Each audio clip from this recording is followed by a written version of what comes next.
Menurut gua beberapa oknum wibu yang bener-bener aneh itu perlu dibinasakan. Sorry, aneh itu maksud gua kayak wibu jahat ya. Kalau kalau lu cuma sekedar ngefans atau gimana dan lu agak aneh gitu ya gua nggak masalah. Tapi yang ini bener-bener wibu jahat.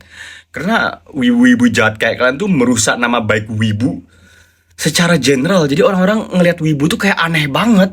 Gue sebagai wibu kagak terima. Halo semuanya, welcome back to Our Confessions with Anu. Seperti biasa di sini gue dan juga si cantik kita berdua bakal bacain confession kalian yang paling aneh, paling bodoh, paling menyeramkan, paling menjijikan atau apapun itu secara anonim. Dan bagi kalian yang mau ikutan sharing cerita atau pengalaman aneh kalian, link ada deskripsi video ini atau enggak ada di bio Instagram gue, itu juga bisa. Oke lah, tak berlama-lama, mari kita lanjut.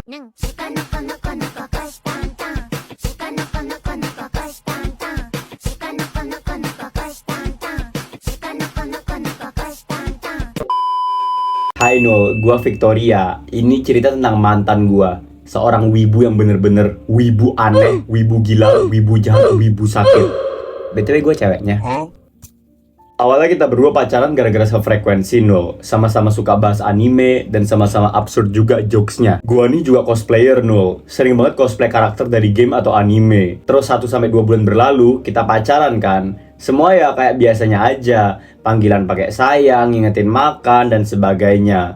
Sampai waktu itu, gue bilang mau cosplay karakter yang mantan gue ini suka. Gue kira dia bakal kayak seneng dan reaksinya bakal kayak, wah ngedukung gue banget gitu Nul. Tapi ternyata enggak, sumpah itu notif Discord. Dia bilang gini, ya kalau mau cosplay jadi waifuku, tunggu nikah aja sih. Kamu cosplay buat aku doang kan? Kamu cosplay bukan buat orang lain kan? Jujur menurut gua tingkah laku dia cukup janggal Nul. Gua agak shock dan kalau gue takut banget pas dia bilang begitu. Cuman gua tetap stay calm. Tapi sejak saat itu tingkah wibu dia tuh semakin ngewibu dalam konteks aneh. Dia chat ke gua pas udah pulang dari kegiatan pakai kayak tadaima. Itu bahasa Jepang yang artinya kayak I'm home, atau kalau nggak salah selamat datang kembali ke rumah kalau nggak salah ya. Tolong dikoreksi kalau gua salah, tapi seingat gua itu artinya itu dah. Terus kalau dia mau ucap kata sayang dia pakai kayak aishiteru zuto. Lu kenapa? Dari situ gue udah ngerasa kayak nih orang cringe banget Nul, sumpah. Tapi di sana ya gue tetap berusaha buat menerima dia apa adanya sekaligus nahan-nahan. Dia ini juga orangnya bener-bener red flag menurut gue sih Nul. Jadi misalnya kalau dia ada salah, bukannya dia minta maaf dan introspeksi diri, dia malah nyalahin dirinya terus-terusan bilang kayak, aku emang dongo banget, aku nggak layak buat kamu, aku nggak pantas buat hubungan ini, sambil mukul-mukul kepalanya kayak, ih, ini yang ngerusak nama wibu bangsat. Goblok benar lu. Gue kalau di posisi lu ya gue setuju aja sih sama dia, men. Kayak dia ngomong kayak gitu ya lu katain aja kayak, iya gue setuju kok lu emang dongo, iya gue setuju sama lu kok lu emang gak layak buat gue, iya gue setuju sama lu kok lu emang goblok. Kayaknya sih niatnya dia tuh biar bikin gue empati aja Nul, terus ngesampingkan masalahnya dan malah gue nenangin serta nyemangatin dia. Itu dia, lu kena teknik mawibu yang artinya manipulasi wibu. Lain kali jangan kena mawibu ini ya, pintar-pintar sedikit. Pada akhirnya dia putusin gue secara sepihak Nul, dalam kurung, tapi dia tetap mau interaksi kayak orang pacaran dan gak lost contact. Mau lu apa sih? Hah? Walaupun udah putus, dia tetap mau disayang sama gua gitu no. Pengen di ngertiin, pengen ditanyain kayak how's your day, gimana harinya, apa kabar. Padahal dia nggak pernah mau cerita sama sekali ke gua, kecuali gua paksa. Alasannya karena mau ngejaga perasaan gua dan dia pengen tetap kuat, nggak ingin menunjukkan sisi lemahnya pada wanitanya gitu katanya no. Lu tuh Itachi Uchiha kah? Kayak menjaga Sasuke dari Konoha atau gimana dah men. Tapi sekali ada masalah dia malah ngungkit-ngungkit kayak, aku udah capek banget tahu hari ini, tahu gak tadi kunci rumah aku hilang, terus ban aku bocor, bla bla bla bla bla bla bla. Diam wibu, wibu jahat, diam. Udah, Gua nggak mau dengar. Gak suka kalau terus-menerus dia ngechat duluan. Dia maunya gua ngechat duluan gitu, Nol. Dan marah kalau gua nggak sengaja nyela chat dia. Dalam kurung dia langsung ketik kata-kata jorok atau kasar, kayak langsung ngomong ngentot. Sakit nih. Dan kira-kira hampir setengah tahun sampai di mana dia bilang ke gua di penghujung hubungan kita, kalau pas ada masalah, dia tuh gini, Nol. Dia suka cerita sama waifunya. Yang jelas-jelas itu khayalan dia doang, no. Dia lebih pilih cerita sama pacar imajinasi itu dibanding sama gua. Bayangin gimana perasaan gua, no, sebagai pacarnya waktu itu. Ini pas sebelum putus BTW. Pas gua tanya kayak kenapa nggak cerita sama aku aja, dia bilang kalau gua jauh dan cuma bisa cerita di chat orang. BTW dia juga ngaku kalau dia tuh anxiety, OCD, victophilia, bipolar, dan masih banyak lagi. Dalam kurung dia nggak pernah ke psikolog alias self-diagnose. Jadi ini kalau misalnya gua tanya, emang beneran ya kamu yakin kamu kayak gitu? Bukannya kamu belum dicek? Dia bakal marah-marah dan nangis gitu, no. Kayak dia bakal ngomong kayak gini, masa kamu lebih percaya psikolog daripada pacar kamu sendiri sih? Ya psikolog itu psikolog. Mereka profesional. Mereka belajar bertahun-tahun untuk ngehandle masalah-masalah kayak gini. Lau siapa? Kayak ada alasan kenapa psikolog tuh dipanggilnya psikolog dan elu dipanggilnya wibu jahat. Psikolog itu profesional yang emang mendedikasikan waktu dan hidupnya untuk melakukan hal ini. Sedangkan elu wibu jahat yang cuma bisa ngobrol sama waifu. Goblok lu tuh. Malah lu nge-gaslighting cewek lu sendiri kayak gini kan gila banget ya. Apa sih fungsi lu di dunia ini, men? Terus lu pikir kalau jadi psikolog tuh sesimpel itu kah? Kayak misalnya S1 lulus sarjana psikologi terus wow langsung jadi psikolog? Kagak, goblok. Lu abis lulus S1 tuh lu masih harus ada yang lain-lain lagi. Lulus S2, terus masih ada profesi dan sebagainya. Itu bisa bertahun-tahun baru lu beneran bisa jadi psikolog beneran. Nggak sesimpel itu. Kenapa gua tahu? Karena gua lulusan psikologi. Gila dah nih anak. Waifu dia juga udah nemenin dia sekitar 5 tahunan, Nol. Lebih lama dari hubungan gua waktu itu. Dan dari situ gak lama gua memutuskan buat cut off dia for good, Nol. Good job. Gini deh, Nol. Gua juga suka anime. Gua juga punya karakter cowok yang gua suka. Tapi perasaan gua kagak separah itu deh. Cuman sebatas post karakter di status WA doang. Dan karena gue udah capek sama dunia perwibuan ini, gue sekarang lebih nge-hype K-pop daripada anime atau game lagi, Nol. Menurut lu gimana deh? Langkah yang gue ambil udah bener atau belum? Gara-gara satu wibu jahat, satu wibu baik lenyap. Gara-gara satu wibu jahat, satu wibu baik binasa, hilang, meninggalkan dunia perwibuan ini. Cuman gara-gara siapa? Benar, satu wibu jahat. Kita harus memulai gerakan binasakan wibu jahat. Enggak, jangan binasa deh, terlalu jahat. Minimal orang-orang kayak lu terapi lah, men. Sadar diri. Kayak you should go to a psychologist yourself. Pokoknya ada something yang pasti wrong sama lu. Entah lu nya kayak emang jahat dan gila aja, atau emang lu beneran butuh bantuan. Gue gak tahu yang mana, but you should go to a psychologist. Bukan karena lu gila atau untuk kayak menyembuhkan lu secara psikologis, tapi untuk mencegah sebelum ada korban lagi selain sender pada hari ini. Tolong ya, men ya. Lu ini banget. Sumpah. Oke deh, intermezzo sedikit. Jadi buat kalian semuanya suka nontonin confession gua kayak gini, atau mungkin sekedar suka sama gua, atau mungkin suka sama si cantik, kalian gak harus nungguin gua kayak seminggu sekali gitu, karena jujur itu kelamaan. Izin. Kenapa? Karena hampir tiap hari jam 7:30 malam WIB, gue bakal live di YouTube. Dan di sana gue bakal baca-bacain confession, dengerin orang confession kayak gini. Guru PJOK dan guru bahasa Inggris di sekolahku gay, tahu gak, Nol? Selamatin dong. Ini kejadian pas gue kelas 3 SMP ya, Nol ya. Dan gue pengen lu selamatin sekolah gue, Nol. Kalau bisa tolong tutup sekolahnya, Nol. Di situ posisinya lagi jam kosong, Nol, karena guru-guru di sekolahku lagi rapat dinas. Jadi jumlah di ruang guru tuh berkurang. Di situ kelasku lagi pelajaran bahasa Inggris. Ya udah, karena tahu kalau guru bahasa Inggrisnya ada, jadi aku sama temanku inisiatif buat panggil gurunya. Kebetulan gua dulu jadi ketua kelas, Bang. Nah, akhirnya kita berdua turun nih menuju ke ruang guru. Pas sampai di pintu, kita berdua udah agak aneh karena jarang-jarang pintu ruang guru ditutup dengan rapat. Setelah diketok beberapa kali nggak ada yang nyaut, akhirnya aku buka. Dan pas aku buka pintunya, tahu gak, Nul, aku sampai kaget sampai buka mulutku lebar-lebar. Dan tahu apa yang aku lihat, Bang Nul? Please, kita berdua lihat guru bahasa Inggris dan guru PJOK kita lagi capokin. Bener, Bang Nul, lu gak salah baca. Dan yang lebih parah lagi ya, Nul ya, sekolah gua ini pesantren. Nah, Di situ kita berdua kena stun beberapa detik. Dan lu tahu Nol yang lebih parah, sumpah Bang Nol, itu dua anomali kayak udah lupa dunia, cok. Bang Nol tahu gak sih adegan romance yang kayak di film-film itu kayak adegannya. Sumpah aku walau udah lulus dari sana tapi masih kebayang-kebayang. Dan tahu gak Bang Nol, pas kita berdua buka pintu itu bukannya mereka stop, tapi guru bahasa Inggris gua tangannya malah kayak ngehus-husin kita gitu. Kayak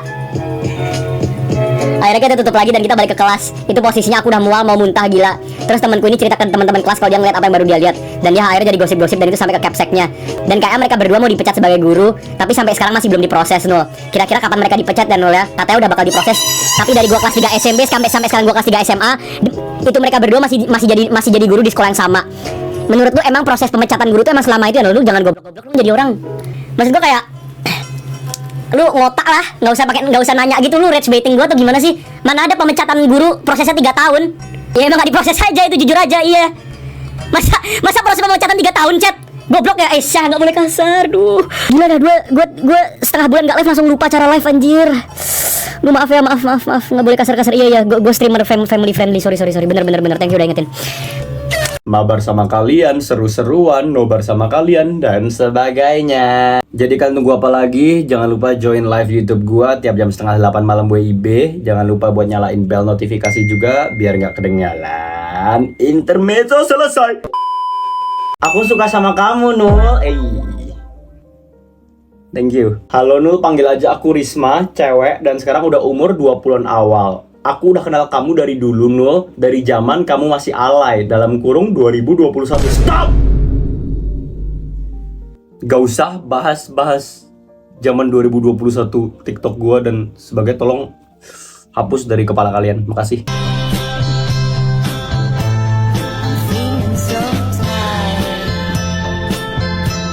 Gangnam Style.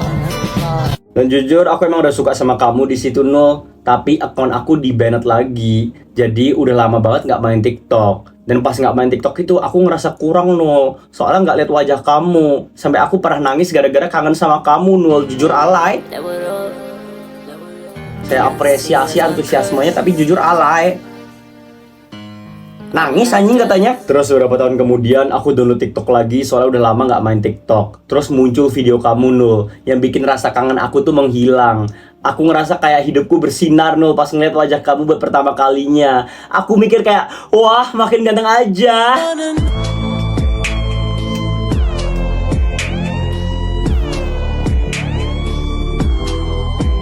Thank you. Dan di sana aku nge-stalking video kamu sampai aku nggak bisa tidur. Soalnya suka banget sama wajah dan juga suara kamu Nul. Bener-bener nenangin banget. Bahkan pas makan, bahkan pas mau tidur, lagi mandi, lagi bikin tugas, lagi berak, aku selalu denger cerita kamu Nul. Ya lu yang bener aja. Lu lagi mandi nonton gua biar ape? Berak oke lah, mandi loh. Lu mandi ya mandi. Makanya nih orang-orang Indonesia dakian. Makanya banyak dari kita dakian. Kalau mandi aja. Mandi ya mandi.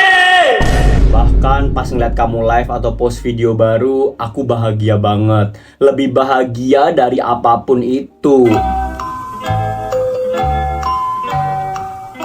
Kena, jangan dong pusatin rasa bahagia lu itu ke gua. Maksud gua kayak find your own happiness. Cari hobi, cari kesenangan, cari sesuatu yang bisa lu lakuin. Find something else. Jangan sampai guanya yang agak deg-degan kalau gini, gue takut. Oke, tapi sebenarnya nggak apa-apa sih. Maksudnya kayak I appreciate that. Kayak thank you udah ngedukung gue, thank you udah jadiin gue sebagai your comfort place, comfort creator. Dan gue nggak masalah. I will always be that person. Gue bakal selalu jadi streamer atau content creator yang bisa jadi ke tempat lu berlindung, nggak masalah gue. Tapi gue takutnya kalau kayak gini tuh bisa jadi lebih ekstrim. Kalau udah ekstrim tuh bisa bahaya. Dan kalau bahaya lu kena ini lu tuh, psikologis lu tuh kena. Iya sih Nul, aku emang gak pernah berani komen. Soalnya aku pengen jadi pengagum rahasiamu aja. Tapi hari ini aku ngeberaniin diri aku buat menyatakan semua ini Nul. Dan album aku itu banyak foto sama video kamu. Aku sering banget nge-screenshot foto kamu. Aku gak peduli memo aku penuh. Yang penting aku bisa lihat kamu terus Nul. Bahkan wallpaper, notification, itu semua foto dan suara kamu Nul. ini udah obses gak sih? Bahkan aku print foto kamu buat ditempel di dinding sebagai pajangan. Aku sering banget ngomong sendiri sama foto kamu, Nul. Walau aku tahu kamu gak bisa jawab, tapi aku ngerasa kayak kamu yang paling ngertiin aku. Enggak! Enggak! Gua bukan sosok yang lu pikir. Lu bilang gua nenangin lu aja, gua itu udah aneh banget. Karena gua sadar gua tuh teriak-teriak, gua nggak soft spoken. Ini kenapa lu bisa bilang kayak, oh dengerin suara lu tuh nenangin diri gua banget. Lu tidur pakai lagu-lagu metal dan lagu rock atau gimana? Karena gua sendiri ya, gua Nul Alexander, Noel, gua sendiri ya yang memiliki tubuh ini dan hidup di tubuh ini. Gua sadar kalau suara gua tuh nggak nenangin. Gak mungkin.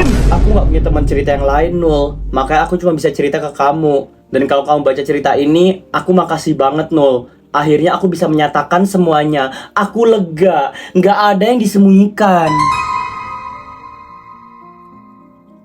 Gua yang gak lega. Teman atau sahabat aku gak tahu kalau aku terobsesi sama kamu, Nul, sampai segininya. Karena aku gak mau dicap gila sama mereka. Seenggaknya dia sadar kalau dia gila. Tapi kayak bukan masalah dicap gitu loh. Ini tuh udah terlambat ya. Yang tadi gue ngomongin kayak, oh gue gak mau dia gini. Itu gue salah. Udah telat anjir. Telat banget nih. Ini orang udah kena banget. Kalau boleh jujur, aku sering banget tempel foto kamu di guling. Biar aku bisa kayak tiduran sama kamu. Bahkan aku sering cium-cium kamu juga di guling tersebut. Dan jujur aja, honestly, aku pernah kepikiran mau santet kamu aja, Nul. Biar kamu suka sama aku. Tapi aku nggak tega soalnya itu keterlaluan. Jadi ya aku mengagumi kamu secara biasa-biasa aja, Nul. Yang penting aku bisa ngeliat dan dengar suara kamu. And one more thing, aku pernah menyentuh diri aku sambil ngeliatin foto kamu. Oh hell nah. Jauh-jauh dari gua. Itu tuh hal yang bisa lu keep sendiri sebenarnya. Lu bisa simpan sendiri, lu nggak perlu kasih tahu gua. Gua nggak mau tahu. Gua nggak pengen tahu sama sekali. Lu harusnya simpen aja sendiri. Kenapa harus diinfokan ke gue? Kalau boleh jujur, kamu semenggoda itu di mata aku, no. Gak ada cowok yang bisa mengalahkan kamu. Dan pas orang-orang edit kamu, aku nggak suka, no. Soalnya aku cemburu. Kamu cuma milik aku. Kamu perfect banget di mata aku. Bahkan sambil nulis ini, aku nangis dan tangan aku gemetaran. Sekali lagi, aku cinta mati sama kamu, no.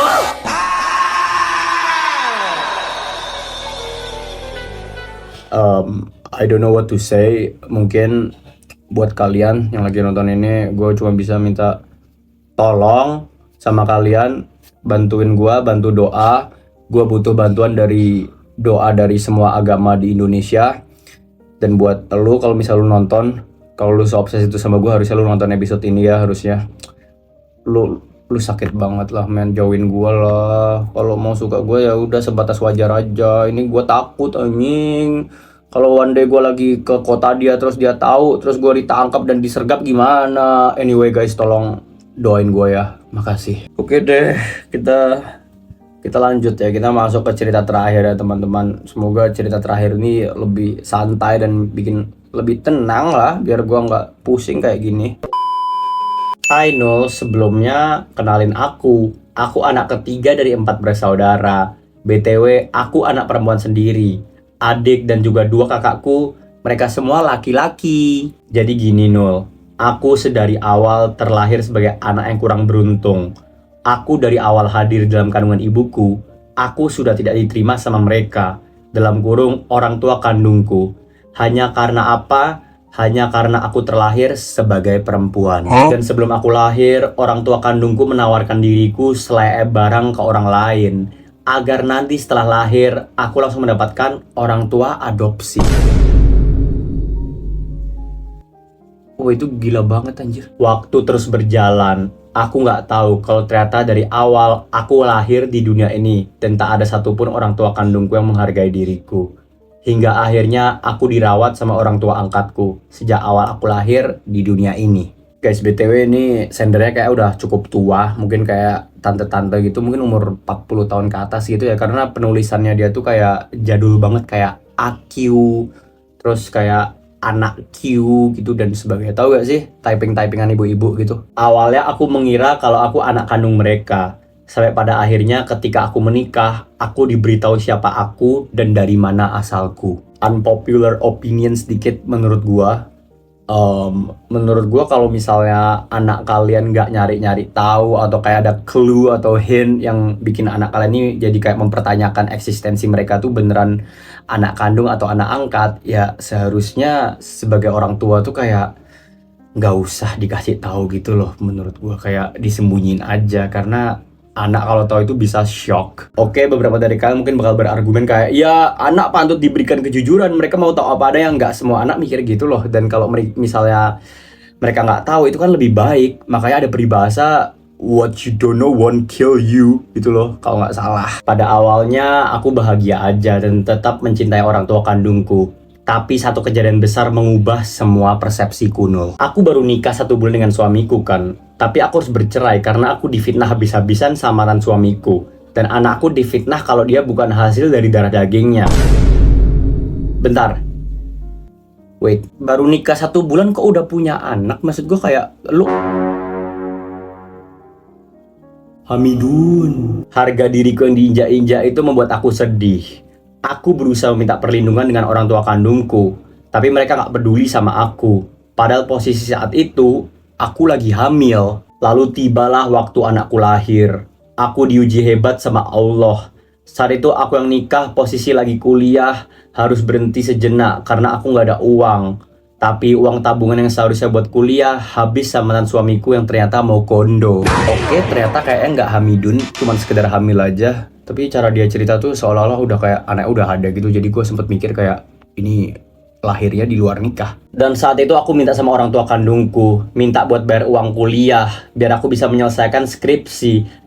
Malah aku dapat hinaan dari kakak aku. Dan ayahku ikut-ikutan menyakiti perasaanku. Bentar ya tante, jujur sedih and semangat terus tante. Tapi kenapa tante nggak minta perlindungan dari orang tua angkatnya tante aja yang dari awal sampai tante besar udah ngerawat terus menerus? Itu kan lebih baik ya daripada orang tua kandung yang baru muncul ketika tante udah nikah. Ayahku ngatain aku anak nggak tahu diri dan anak bajingan yang nyusahin mereka. Dan kakakku ngatain aku kalau aku ini tukang minta-minta dan lebih pantas di pinggir jalan seperti bangkai. Rasa sakit itu memicu amarahku yang besar sekali, Nul. Karena selama ini aku gak pernah minta dilahirkan di dunia ini. Bahkan aku lahir pun, mereka juga menelantarkan aku begitu aja. Bahkan air susu yang gratis aja dari Allah, ibu gak memberikan. Dan ibu dengan tega membiarkan aku kehausan. Karena amarah di hatiku udah gak bisa lagi dipadamkan, aku menjadi dendam dengan ayahku. Selain ayahku tidak bertanggung jawab denganku, ternyata ayahku juga mencuri warisan nenekku tanpa sepengetahuan ibuku dan budeku. Ayahku juga pernah beberapa kali beralasan meminjam motor tetangga. Nggak taunya malah digadaikan. Ayahku sudah membuatku malu. Sampai akhirnya aku ingin membun-bun ayahku sendiri. Membun-bunnya dengan ilmu putih, Nul. Aku menaruh nama ayahku di atas batu merah. Kutulis nama ayahku di kertas putih dan ditimpuk atau ditindih dengan batu besar.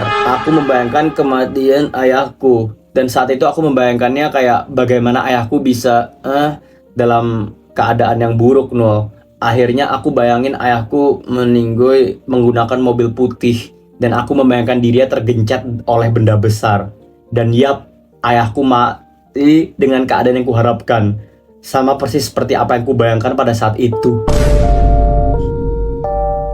Gue gak tahu ya, ini ceritanya yang bohongan atau dia yang penulisannya kurang bagus. Tapi seperti yang gue kasih tau kalian, ini ibu-ibu yang nulis. Maksud gue kayak, why would you seek your biological parents gitu loh. Kayak biar apa lu nyari orang tua kandung lu kalau orang tua angkat lu udah baik apa adanya. Kan lu cuma dikasih tau fakta kalau lu tuh bukan anak dari mereka. Ya lu kan masih bisa stay sama mereka. Mereka udah gedein lu dari awal sampai lu udah nikah.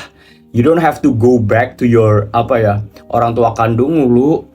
Dan ketika lu ditolak ya, kenapa lu gak mencari perlindungan di orang tua angkat lu? Karena juga lu aja baru tahu kalau mereka orang tua kandung lu kayak baru berapa bulan kan? I don't get it. Gue agak bingung aja. Sekarang aku minta doanya. Aku ingin kuat sebagai ibu tunggal dari kecil yang udah gak bahagia. Tapi aku tetap memastikan anakku harus bahagia dari aku. Aku bersyukur dia tidak punya ayah, tapi masih punya aku, ibu yang terus ada buat dia. Dan terima kasih untuk ibu dan juga bapak angkatku. Aku mencintai kalian. Aku pastikan kalian berbahagia bersama aku. Oke. Sumpah dah guys, viewers gue, follower gue itu kayak aneh-aneh anjir. Ada yang freak, ada yang kaya banget, ada yang hidupnya gila banget, ada yang tiba-tiba punya kekuatan supernatural gini. Makanya gue nggak berani aneh-aneh sama lu pada anjir. Maksud gue kayak serem banget anjir kalian tuh. Gue tuh takut anjir sama sender yang terakhir nih. Kalau gue kena ilmu putih dia gimana? Tapi sender terakhir, ibu, saya baik kok bu, saya orang baik, jangan di ilmu putihin ya saya bu ya, jaga diri ya ibu, sukses terus sekeluarga, bahagia terus sama anak dan juga orang tua angkatnya, nontonin saya terus ya bu ya, tolong bantu jaga saya kalau misal ada orang mau jahat sama saya. Makasih banyak bu. Oke deh, sekian dan selesai juga cerita kita pada hari ini. Gimana menurut kalian dari 3 cerita tadi? Kira-kira cerita mana yang paling gong? Mana cerita yang bener-bener ngedekin hati kalian dan menurut kalian paling wow? Terus gue juga mau berterima kasih buat kalian semua yang nonton dari awal sampai habis. Bener-bener dari titik 1 sampai di titik ini. Dan kalau itu kalian, boleh dong coba buat komen Wibu. Karena gue pengen tahu siapa aja yang bener-bener support dan suka nontonin gue. Sekian dan sampai jumpa. Sampai bertemu di episode berikutnya. Bye bye bye bye bye bye bye bye bye bye bye bye bye.